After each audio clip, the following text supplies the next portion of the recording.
Got a few folks in the room. Um, might be good to do introductions today. Okay. I guess since I'm the facilitator, I'll go ahead and start.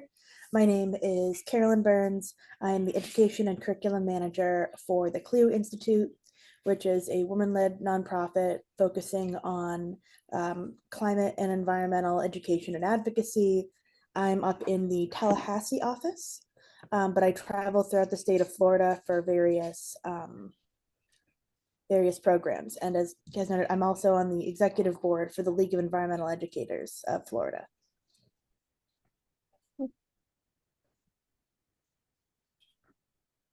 Um, I can either have a volunteer or a victim to go next.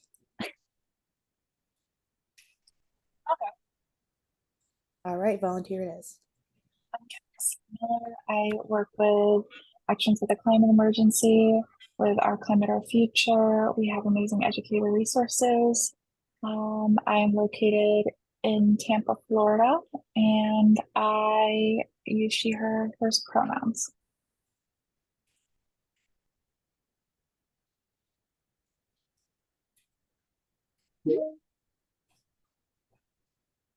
I can jump in. I am Gina Fiorelli-Duranlo. I'm the CLEAN program coordinator.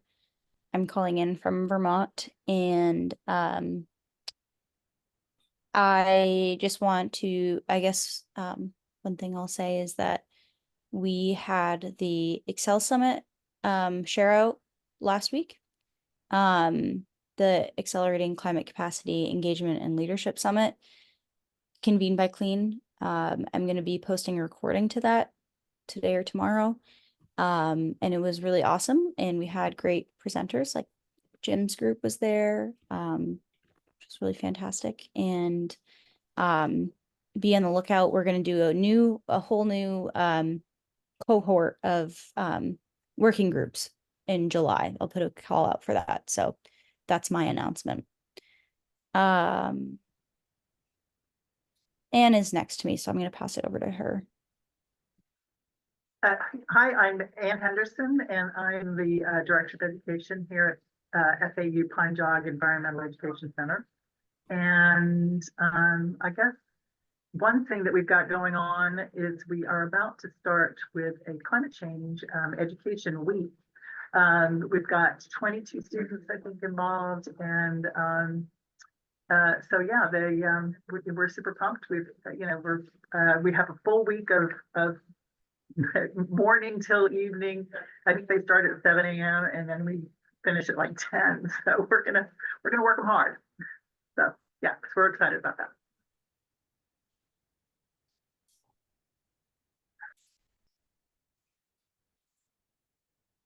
I can jump in. I'm Sarah Johnson. I work as an independent contractor with a gig called Wild Rose Education and work on climate-related education projects across North America. And I happy to be here and could say a lot more, but I'll leave it at that. So I pass it to Scott. Hi, I'm Scott Lewis, Florida Climate Educators Network here in Florida. And we actually have an event tonight that I'll drop some information in the chat room with Rachel Wellman, who's often on this call. And we're going to share some information about a recent climate summit for students. And we talk to them about what they think their climate education should be. And we'll share some of that information that we got this evening. So thanks. I guess Jim may be the next available. Sure. Thank you. Thank you, Scott. So Mobile Climate Science Labs, we work on many levels simultaneously, which we've done for 25 years. We teach in the most advanced and in-depth schools in the country that teach climate change. We also teach at the district level, where we teach entire districts, the classes that goes on and then into the schools.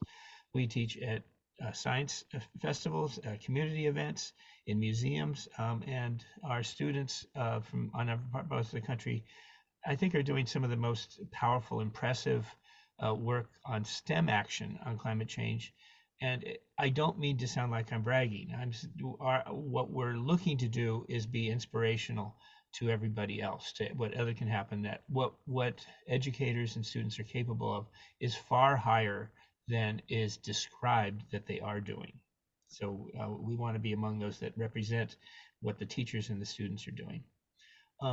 Rachel, have we heard from you? Nope. Hello. Good afternoon. Rachel Wellman. I'm based in West Palm Beach, Florida, with Anne. Actually, we're in the same office at FAU Pine Jog Environmental Education Center, program lead for our Climate Ready program. Well, glad to be here.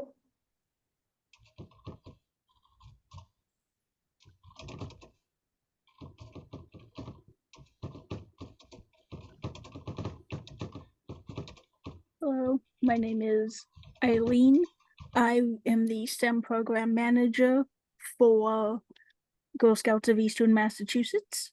And climate change is something I've noticed a lot of our Girl Scouts are very worried about. So it is something I am often teaching. I work with all ages, kindergarten to 12th grade.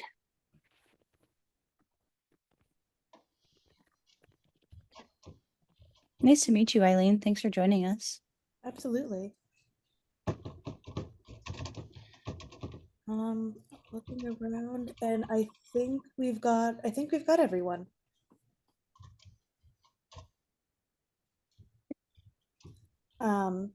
So for this call, it is an informal call. So if you have anything else that you want to, bring up or add that's not necessarily on this topic, feel free. But at the start of this call, we were talking about, for example, the flooding down in South Florida and the extreme heat in the Northeast and Midwest.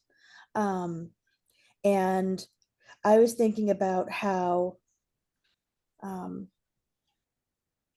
do we talk about extreme weather in our programs, and how can we how can we use this to help folks better understand the impact of climate change? I know that probably a lot of the folks that you work with are already pretty savvy to that, but it boggles my mind, but there are still people who don't quite get it. So yeah, how have you been dealing with it, and then how do you address it in your programs is kind of the idea I had.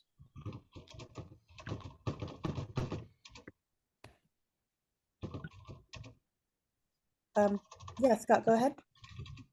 Well, I mean, the title caught my attention, which is one of the reasons I'm here today. But because as you reported earlier, we've had some flooding events in Florida, and it's a bit controversial, interesting, because they've been reporting that in the news, and some people have been linking it to climate change, and some have not.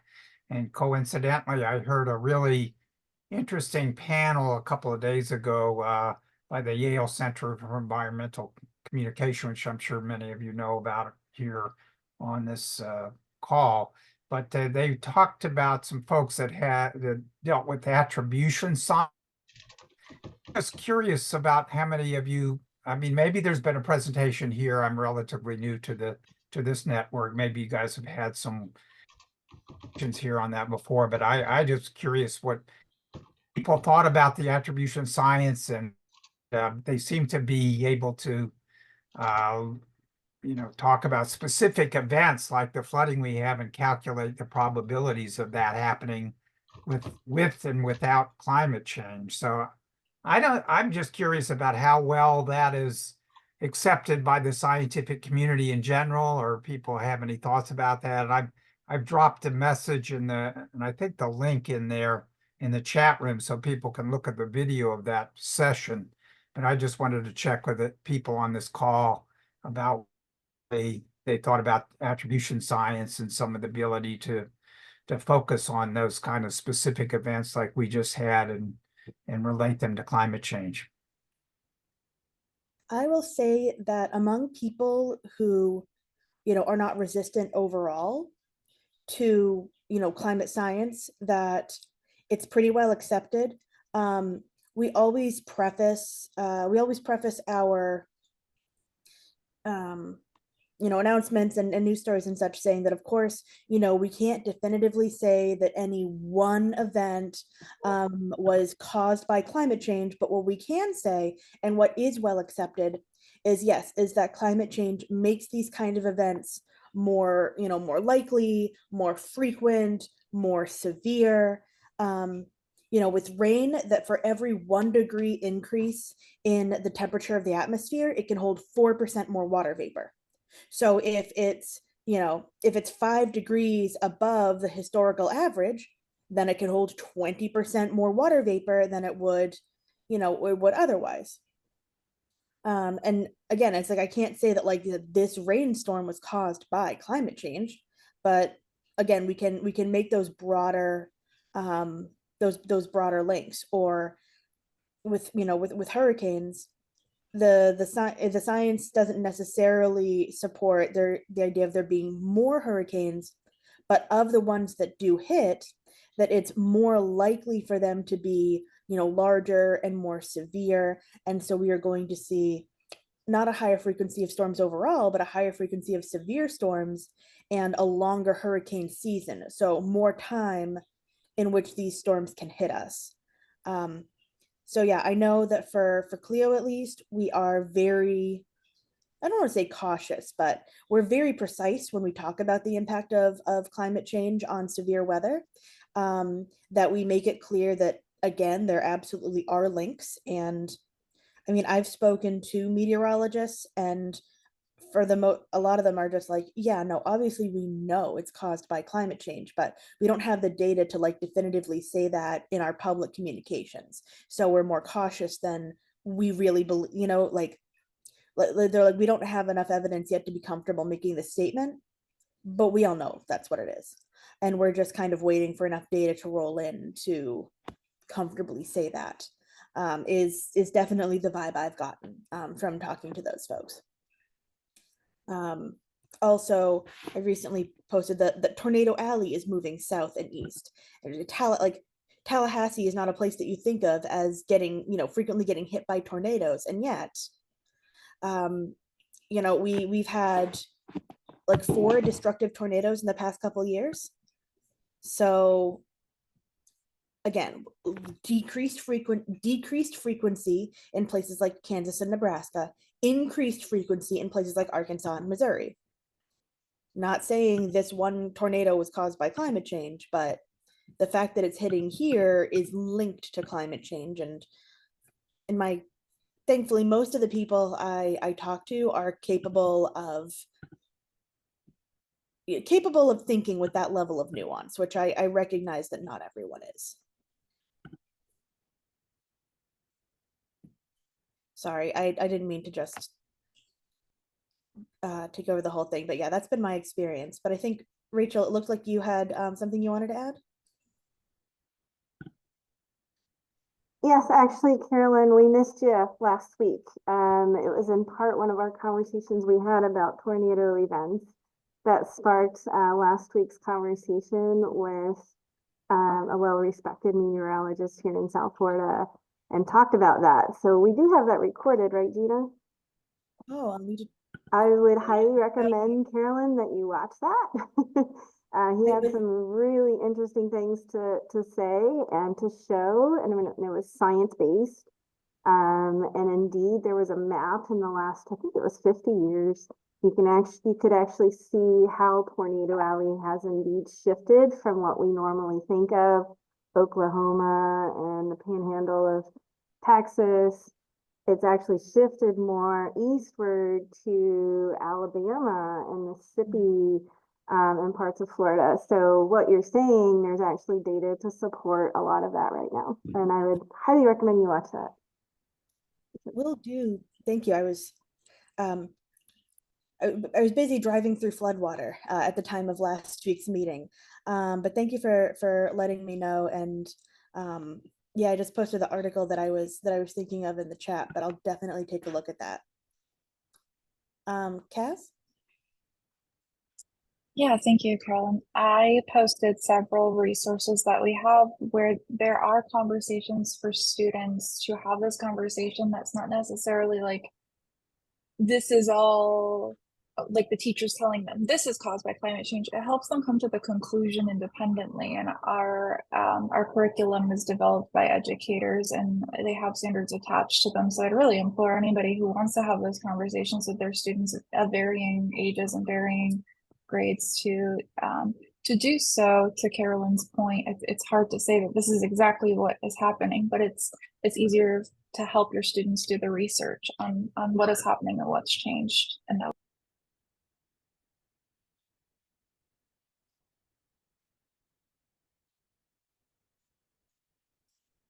Jen?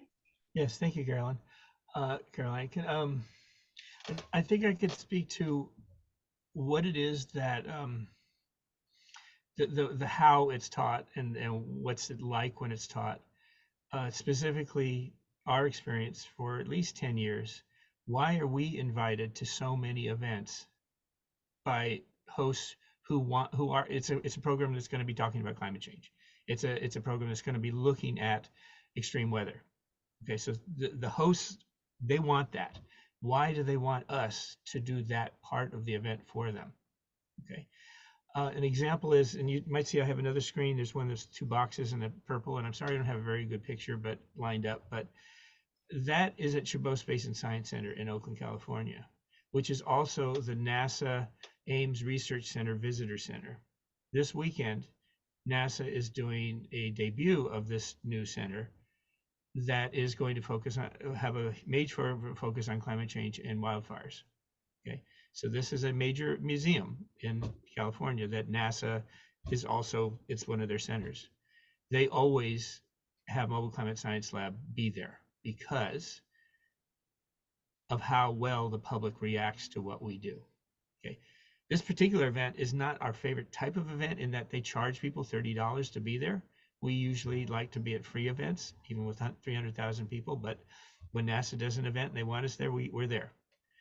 Okay. It's a combination. It's always a combination of things. Another event that we have is up in the North Bay, where the wildfires are most intense in California, where people get killed frequently, where thousands of homes are destroyed. Those events turn into evacuation centers, and they have to evacuate, and the fire department comes in. I'll find the video here in a little bit that's showing what it is. I mean, this is dramatically that where we're doing an event, people are being evacuated. Firefighters are coming by the thousands all over California. I'm not kidding. Thousands of trucks to put out these wildfires. And it's destroying these communities. But they want us there because they want resiliency in the communities. They don't want people just getting frightened and not knowing, or, oh, we have to debate whether this is serious. I mean, these are people, their lives are on the line. People need it. We make it resilient. Okay. One is we're already dealing with a very serious subject. There's no messing around on this. And in California, we do have the favorable community that we don't have to spend a lot of time talking to the deniers. Like, you guys, give it a try, give it a rest. People just don't want to hear it right now. Okay. But it's got to be also exciting and fun, and it can be. That's the amazingly, almost weird, wonderful thing about climate change. It's this that I don't think you can talk about Gaza the same way. You can't talk about the Ukraine the same way. That there's this horrendous things happening. People are dying. And yet it is an amazingly cool, fun, exciting, amazing, awesome subject to teach about. If you bring in the science and you bring in what's really amazing about it, and get to people see it, and that people are taking action and young people are taking action, it totally transforms the feeling. This is something our community is doing something about, the kids can do about it. People are willing to pay $30 for each member of their family to come in to spend a day doing this. And NASA counts on us to make a draw, right? We link it to their drones, to their satellites, to their airplanes that are all doing this studying of wildfire. We bring in firefighters that we work with. This is what we've been doing for on specifically on extreme weather for at least 10 years.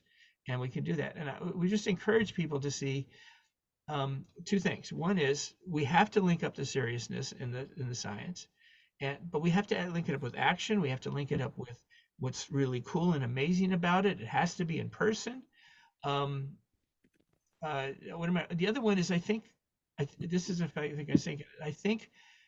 our clean network needs to really take seriously transforming. If we stay only that we teach to teachers in one school at a time, one class at a time, we are missing the fact that all this stuff is happening at the community level, at the district level, at the museum level. There's all this way in which it really is coming to life that then can be also in the schools. But if we're just in the schools, it's like clean is risking becoming irrelevant. And I have no desire to see that happen. Clean is too important. At these events, we promote clean. But it's got to be a combination of what goes on at the community level and what happens in the individual school level. And sorry, I'm going to wrap it up, but I mean, it can be a combination of very serious and very real, but exciting and fun and uplifting. And I'm sorry, I didn't bring in images very well to let the images speak for what's going on. Anyway, thank you. Sorry for talking too long.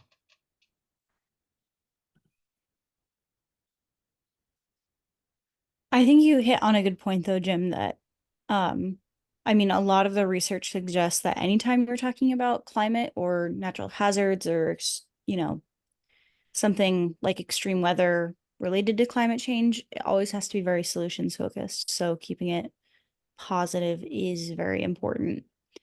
I was going to say, in terms of Scott's question about the attribution science, I don't know a lot about that, and I would love to learn more about it because I do feel like most of the explanations that I hear about extreme weather are just kind of like, yeah, we know that it's related to climate change, but can't exactly point to how. In fact, I remember I went to one of the climate reality trainings years ago. I think, Scott, you said you were involved in climate reality. No, so it must be someone else. It's Al Gore's organization that everyone knows trains people to talk about climate change. And the metaphor that he gave that has always stuck with me was that climate change is like an athlete who's taking steroids. You can't necessarily attribute a baseball player who's taking steroids. If they hit a home run, you can't necessarily attribute the steroids to hitting the home run, but you can assume that it is, you know, generally causing more strength and other things to happen, you know, that would cause that to happen. So that metaphor has always stuck with me and has helped me frame it in my own head, and when I'm communicating about it has helped me frame it. So I just wanted to share that metaphor, but I don't know a lot about the attribution science, and I think that that is super interesting. I just wanted to say that. And Sarah has her hand up. And I would just add to that, yes, me too. And I think though that we are living in a time, I mean, maybe it's been this way since forever, but we want quick answers. We want, well, today is happening because of yesterday. We want to know, and when we think about climate change, that's kind of missing the point, right? Climate, we have to look at things over long periods of time. And so to say this heat wave today is absolutely connected, I mean, we could make that assumption, but is there like, I wonder about that. I wonder about, I'm not a climate scientist, I'm an educator, but I wonder about that. Jumping those, we want conclusions, we want quick satisfaction, we don't want to think in long-term scales of time, or I think as educators, that's one of our jobs, is to help people start to embrace a longer period of like vague system thinking and not just quick Twitter thinking or whatever. And and I don't know how to do, I'm always trying to do that better, and I don't, anyway. So yes, I grew up in Tornado Alley in Southwest Missouri, and it's not along I-44, which was the Tornado Alley, literally the freeway, and now it's shifted. And so we want to make these connections immediately, but are we missing the bigger picture point of this is bigger view scale science? And I don't know, I'm curious about all that. Yeah, no, I agree. And say, like, you're always trying to do it better, but with teaching, it's like, you're working with and sort of to shape like human nature, along those kind of things, like trying to, I mean, we have these, inherent biases, and our brains, want to take these logical shortcuts, and there is no real one and done lesson that can undo basically the weird quirks of our brains that evolution put there. So I definitely sympathize. I have a whole presentation that I do that's all about like the history of climate denial and some of the tactics you can use to decipher good versus bad reporting, and talking about how the basically the more educated someone is on a topic, often the more hedging that they will do, which then people interpret as not knowing what they're talking about, when it's trying to get the self-correcting nature of science through to folks who often see it as flip-flopping. So yeah, that's a big one. I will say, for some of that attribution science, I spend a lot of time watching, reading, absorbing.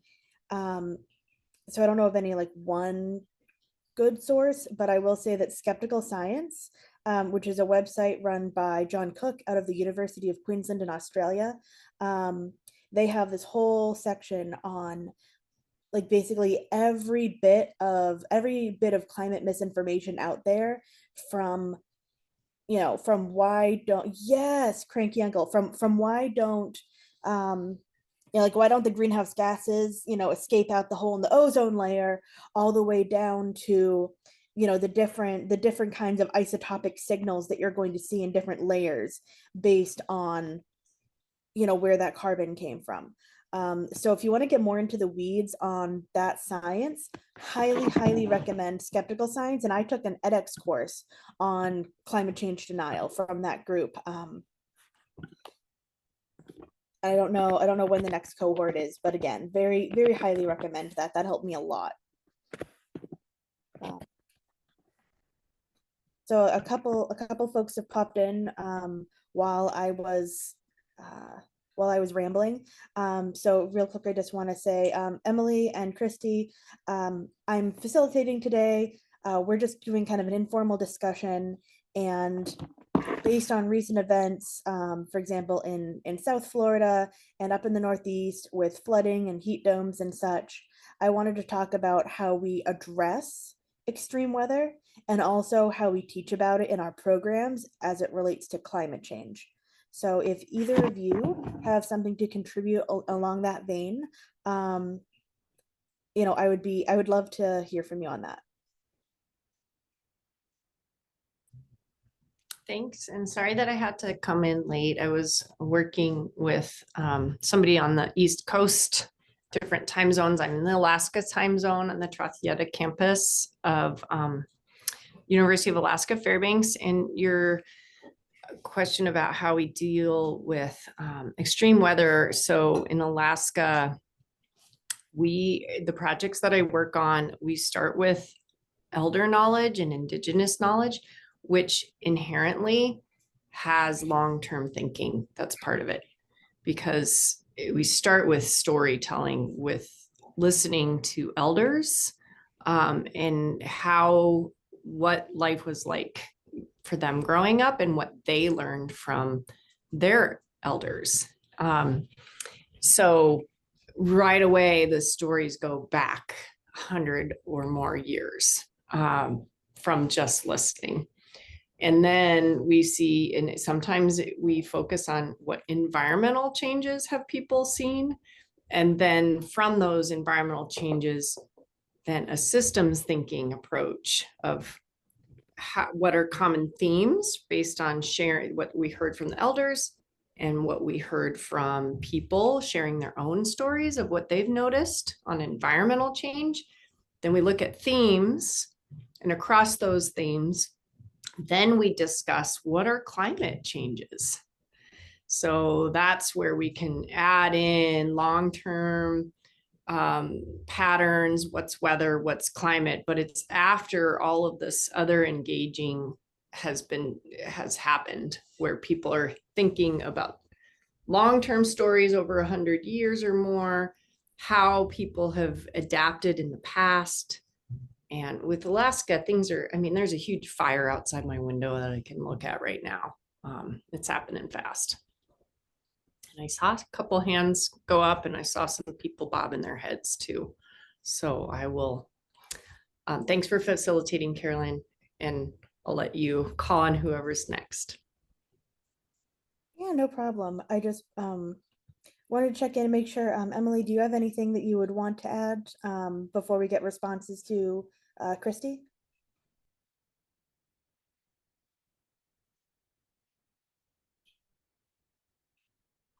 Sorry, it wasn't letting me unmute for some reason. The only thing that, I mean, listening to what everyone's just been when talking and chatting about here, it's, I think similar to what we've all discussed here. And I know I'm not on the front lines on the floor every day, but I do know the team that gets these types of questions a lot, right? Like, did this event that just happened, is this because of climate change? So they are constantly getting these types of questions in the moment. And so within our exhibit space, we have one particular wall that's, trying to just, what is weather versus climate? We all have that conversation as well. And then the one piece of curriculum that our team has written that came to the forefront was, I popped in the chat there, was about hurricane resilience, and it's was co-written with folks in Louisiana. And what I love is that it brings a lot of what the elements of what everyone was talking about was so important, is involving the community, listening, getting stories from the community, those that, the students are gathering stories from those that have been impacted by hurricanes in the past. And so they might be reaching out to their grandparents and having them share insights on what they've been through and the impacts. So, but then making those connections of what is hurricane science and then what is climate science, and how one is, impacting the other, but maybe not like that hurricane was caused by climate change, that conversation as well. So, but yeah, if anyone has any questions about that, let me know. Thanks. Fantastic. And I think Jim had a response there. Thank you. Well, this is into the discussion. Thank you so much, Caroline, to play a role, making sure everybody gets to speak. I'm reluctant to put my hand up a second time from that perspective. One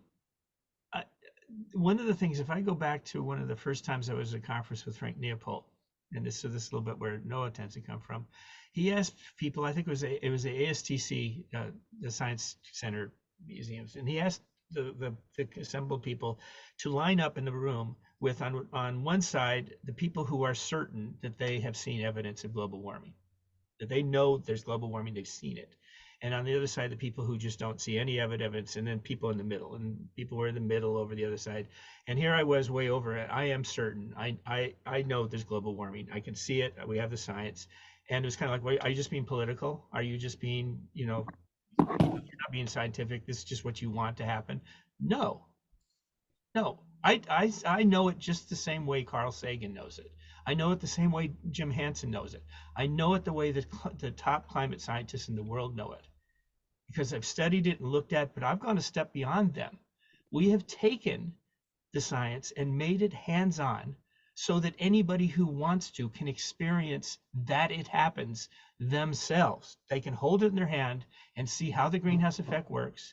you can study the different planets and you can understand if you make a planet full of carbon dioxide, it will go off the charts hot. Our sister planet Venus is off the chart hot, and you can kind of not try and pay attention to it, but if nature or the universe or God, whoever you want to say is driving this thing, gave us a warning of what will happen to your planet if you drive your carbon dioxide too high and the greenhouse gases too high, take a look at Venus. We don't need to run the experiment united in the planet Earth to its end to know what happens when you mess with the atmosphere to the extent we are. Okay. I'll say No, I've used- what I want to say is when you see the power of hands-on labs and demonstrations, look at how powerful the oil companies do it. They have time and time again spent millions of dollars to either buy us off and we won't take their money, or buy off other people to not use labs. And then they promote labs that are still being taught. The main labs that are being taught in the United States about climate change are wrong. Most schools are teaching things that are actually scientifically inaccurate, promoted by the oil companies in their programs that get it wrong. It is so important, this field here, and I'm afraid most of us don't actually enter in to use the actual science to do that. So I'll stop for you, Caroline. Yeah, sorry, I just it made me you think of I often talk about greenhouse effect where one of the things I hear from that kind of curriculum is that without the greenhouse effect that life on Earth wouldn't exist, and now scientists are saying that it's a bad thing, and I make that connection that Earth would look like the moon or Mars with no greenhouse effect, and the difference between and if anyone here is also familiar with NOCI, the National Network of Ocean and Climate Change Interpreters, they make their comparison between regular greenhouse effect or greenhouse gases and rampant greenhouse effect. And yeah, I mean, I know that I taught it that way using the other planets as a comparison in my undergrad class, but you don't always necessarily have time when you have so many standards to hit. Sarah had a really great question, and I don't necessarily know the answer to that one, but if anyone is aware of that resource, because I know CLEAN is sort of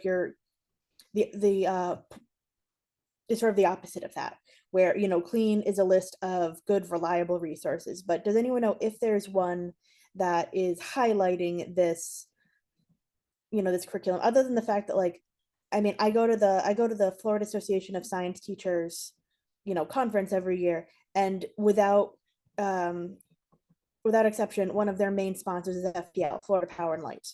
And then I know that they also sponsor, for example, the Brevard Zoo and the Orlando Science Center. So it makes me a little bit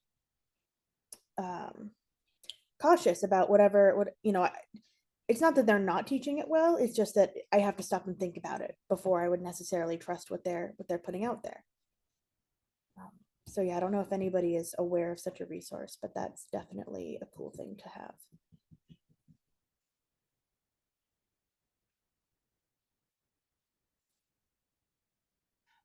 Quickly, you say, Carolyn, we have specialized, and we can share with anybody these labs that you can do.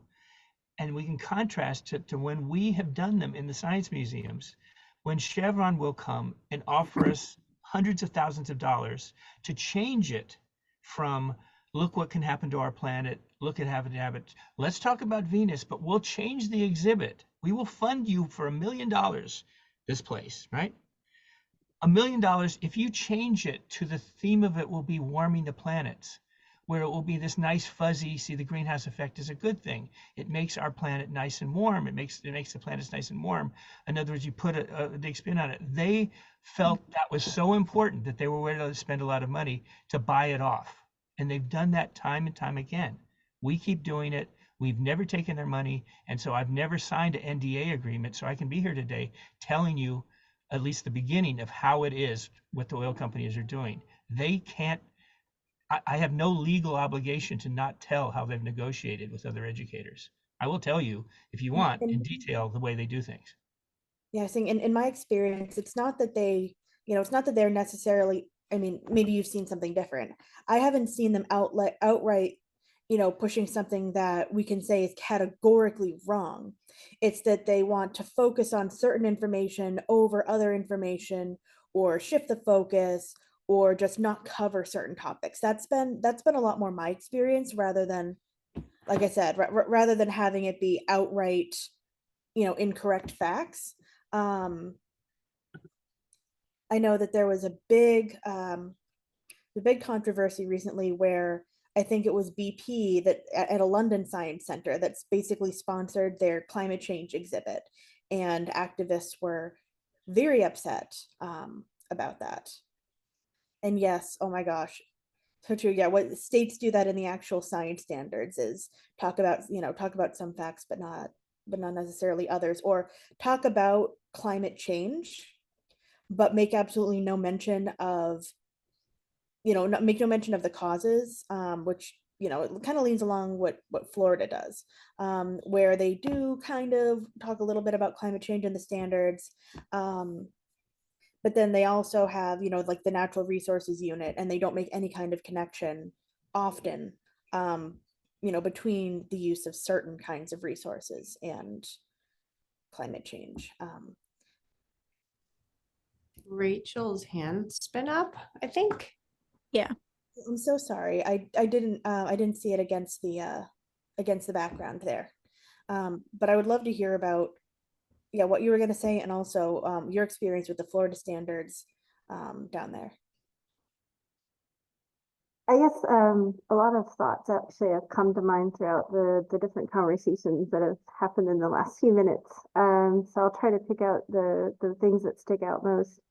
The first thing I wanted to mention is been focused on climate change research and environmental education really since 2007, and specifically climate change. And something that has always worked, or it seems to work better, is, at least with the older audiences, is showing case studies, and if you can, actually involving them in that case study hands-on. In particular, ecological restoration really resonates with a lot of students, seeing a degraded land and over time how that has been restored and actually affected the atmosphere and the ecosystem as a whole. So getting any kind of buy-in, I think it helps to have a story to show. Case studies do a good job with that, and there are a number of them out there that have affected the water cycles, that have the water cycle, or even the carbon cycle, of course, all of the nutrient cycles, and it's really been impactful. So that was kind of the first thing that came to mind that I wanted to mention, because somebody had mentioned, and I wrote in the chat, I responded, that was one way that we approach it, or I've approached it over the years.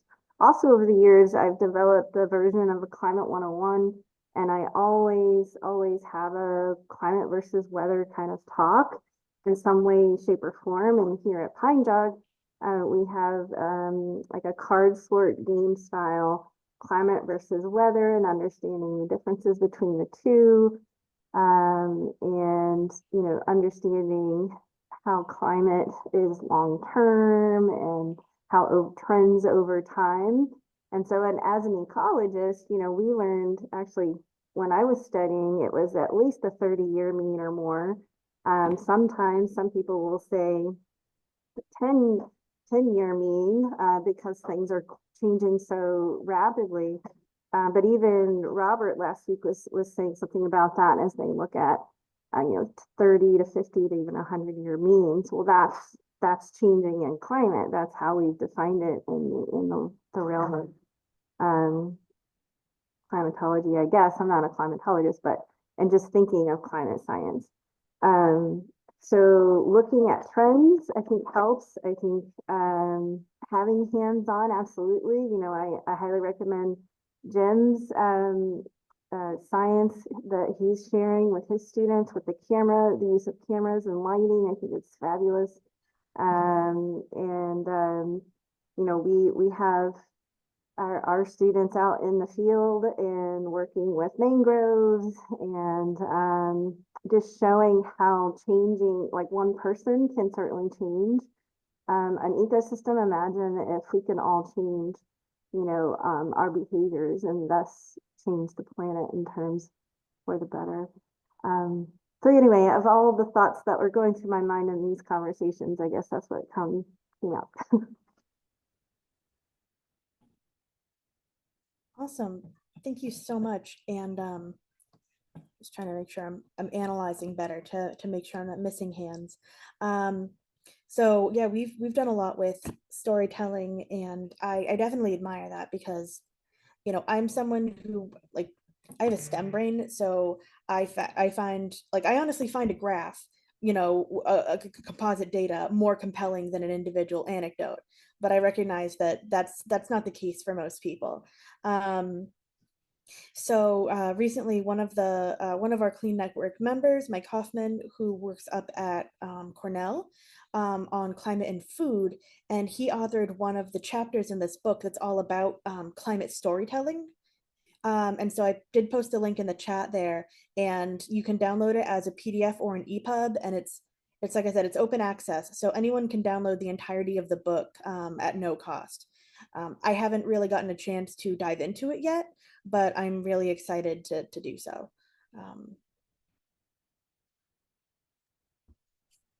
Yeah, maybe well, Mike has done quite a few presentations for Clean, but maybe I could get him to talk about that chapter a little bit more too at some point.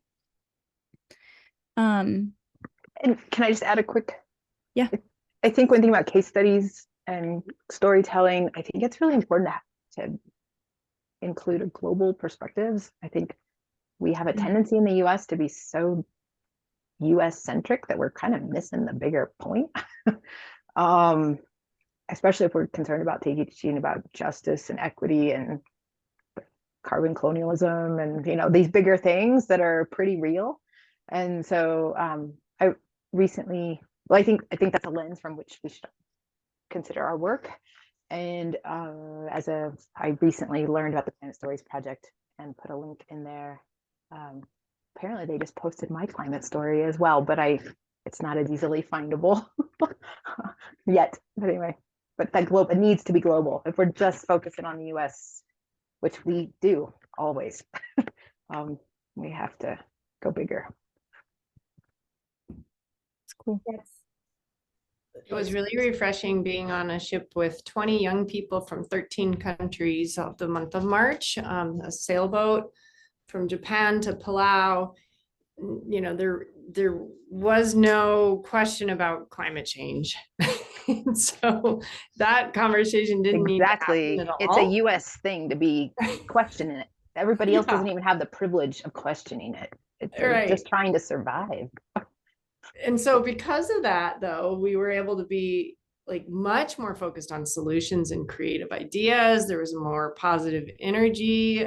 Even being in Palau, which is an island nation with active sea level, you know, rise because it's an island nation. I mean, touring the government there and the youth asking government leaders, like, what are you doing about climate change? And for those of you who might not know, Palau has made the Palau Pledge.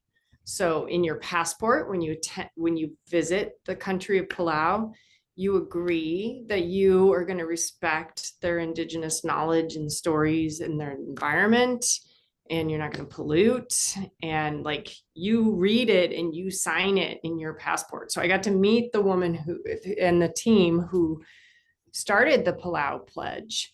And like that environmental ethic is very, and I wouldn't call it environmental, it's like a whole being, a whole person in place ethic, is very centralized. It's in people's thinking at all times. And so being in a place like that and hearing the solutions that are coming up is awesome.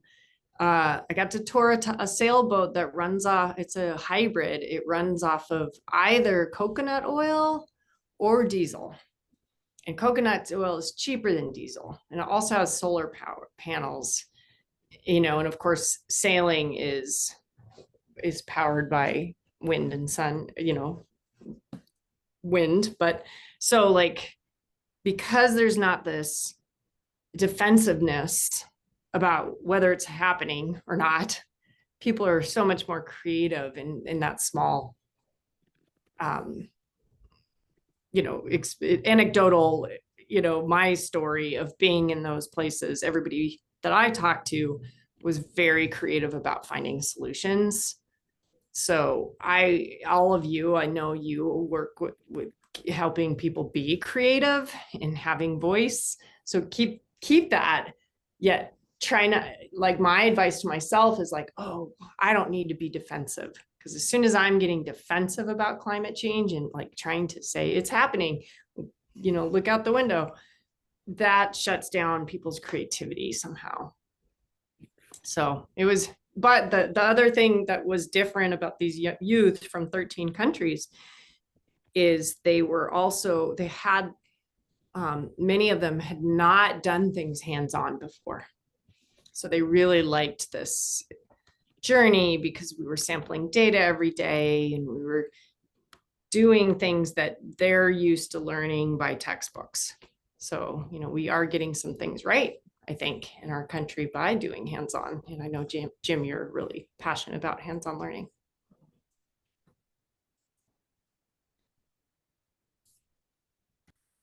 I see some back and forth in the chat, and that's a really, really cool experience, Christy, to be on the boat with all those students. The tension between the global perspective and also keeping it relevant to people. And actually, Sarah, you mentioned in the chat at the beginning that in Colorado, the natural hazards connection is really close. And I just want to put in a plug too for my colleague who runs Heart Force, which is a program at That's what I was referring to. yeah at CEEE where CLEAN is hosted, which has really cool interactive games and resources which are cool, but also do help students understand and cope with some of the really heavy emotions that come with experiencing natural hazards like wildfires. So many students in Colorado have been affected by wildfires. So there are really good resources out there that help them work through that and understand it a little bit better. That's one of them.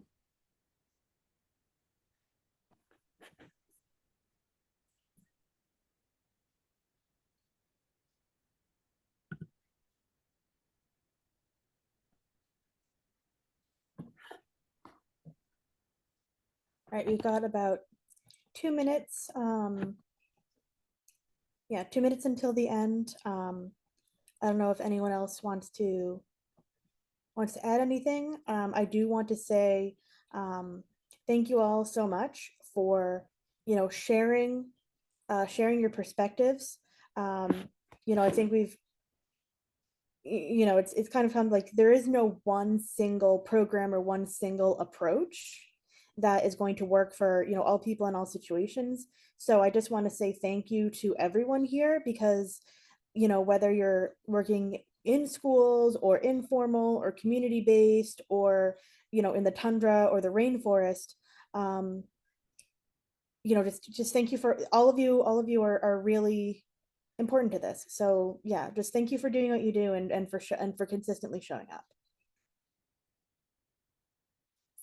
Thanks for facilitating, Carolyn.